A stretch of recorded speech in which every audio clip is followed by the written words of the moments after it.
حضور علیہ الصلوۃ والسلام مبارک فرمای تسحروا تاسو پېشمنی کوي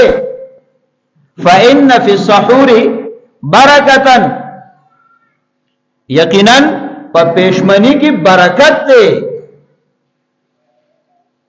په دې پېشمنی کې الله رب العالمین خیر او برکت اچولې دي ګور پېشمنی سحری دا کول یو د الله رب العالمین حکم سر ته رسول دي الله فرمای کلوا واشربوا حتى يتبين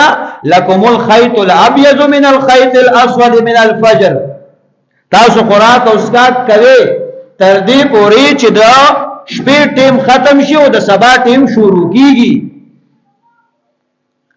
اوس دا پېشمنی کول دا د الله رب العالمین په دغه حکم باندې عمل کول دي او دا الله حکم منل سر ته رسول دا باعث خیر او برکت نه دي دویم نمبر پېشمنی او سحری کول دا د جناب نبی کریم علیه الصلاۃ والسلام مبارک مسنون عمل دی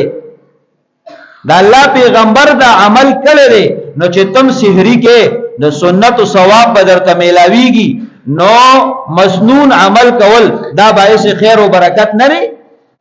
او د دین علاوه سحری او پېشمنی جناب نبی کریم علیه الصلاۃ والسلام مبارک فرمای چې په پېشمنی او په سحری الله پاک پتا تا روزنی ول اسانی هغه کوم اجر دی ولی داتا لپاره روزنی ول اسانی او سلورم نمبر زماوسا جسمانی ضرورت ته دا زماوسا جسمانی ضرورت ته او د جسم ضرورت پورا کول او خیال ساتل دا مستقل ذمہ واری ده نو جناب نبی کریم علیہ الصلوۃ والسلام مبارک فرمای تسحروا فإن فی السحور برکتا تاسو سحری کوي زکه به دې سحری کې الله پاک برکت اچولې دي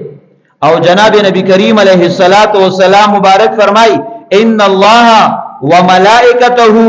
یصلون علی المتسحرین یقینا الله رب العالمین رحمتون لیگی پا آغا چا باندے چه سوک پیشمنی کئی سحری کئی او دا اللہ پاک فرشتے دا پیشمنی کون کو دا پارا دا اللہ نا دعاگانی غواری نگور عمل دا پیشمنی او دا سحری معمولی او ورکوٹ عمل دے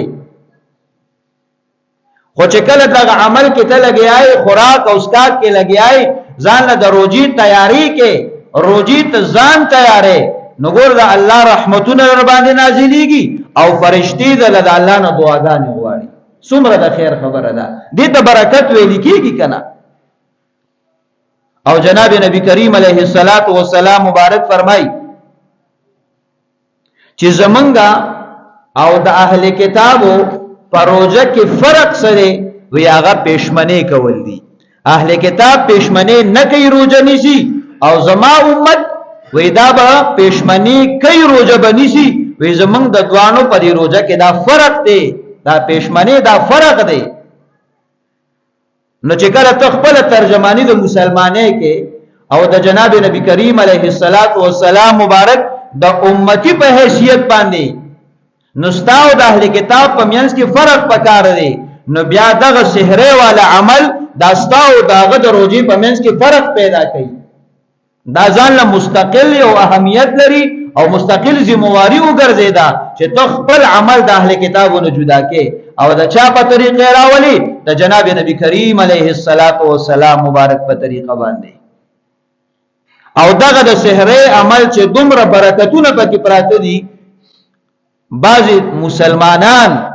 اغم د غفلت او د خوب د وجنا د سستی د وجنا وې زنشم بیدارې دي بس د شپې خوراکو کې ودشي د پېشمنی د پاره بیا نه را پاسي ولی یا سستی دا زما خوب وي خرابيږي د دومره ډېر خیر او برکت نه محروم شي حالانکه جناب نبی کریم علیه الصلاۃ والسلام مبارک فرمای چې پېشمنی کې او د خوراک سني یو ګټ وبوس کا یو دوه کجوري وخورا خو د پېشمنی په دغه ټیم کې څه خوراک او اسکاک وکا چې دا دومره فضیلت درته حاصل شي او جناب نبی کریم علیہ الصلوۃ والسلام مبارک د پېشمنی خوراک ته برکتی خوراک ویل دي ځکه صحابه کرام فرمای وای موږ حضور علیه الصلاۃ والسلام مبارک تا کله کله په داسې ټیم کې رالو چې غیبه پېشمنه کو نو چې کله به موږ را حاضر شو نبی کریم علیه الصلاۃ والسلام مبارک په موږ ته فرمایل وی راځي برکتی خوراک تراشه دا د سحره او د پېشمنی خوراک دی دا برکتی خوراک تراځي دیګه زما سره شریک شه نو د پېشمنی د عمل د روزه د تیاری لپاره خوراک او اسکاک دا د فضیلتونو او د برکتونو والا عمل دی پدې کې کوتاهی نه کول او ګوره چې کم بندا د خوراک او د اسکاک او د پېشمنی د لپاره را بیدار شي نو کله بداسي چې دې بلګ وختي پاسې دلی نو د نفلو ټیم به ورته میلاوي نو تهجد په شانته عظیم عمل داغي توفیق او مقبه میلاو شي او کچرتا داسې په آخري ټیم کې تا پېشمنی وکړو چې اذان ته ټیم نږدې دی نو کتا ته د نفل مکملاو نشوا د سحر موږ کو با جماعت به وکي کنه دا څومره د خیر خبره ده الله رب العالمین چې کم یو عمل او کم حکم را لګلې دی ناغي کې زما استاد لپاره یو خیر نه هغه د خیرونو خزانه او کارخانه خو کچرته ماو ته هغه ته لګ متوجي شو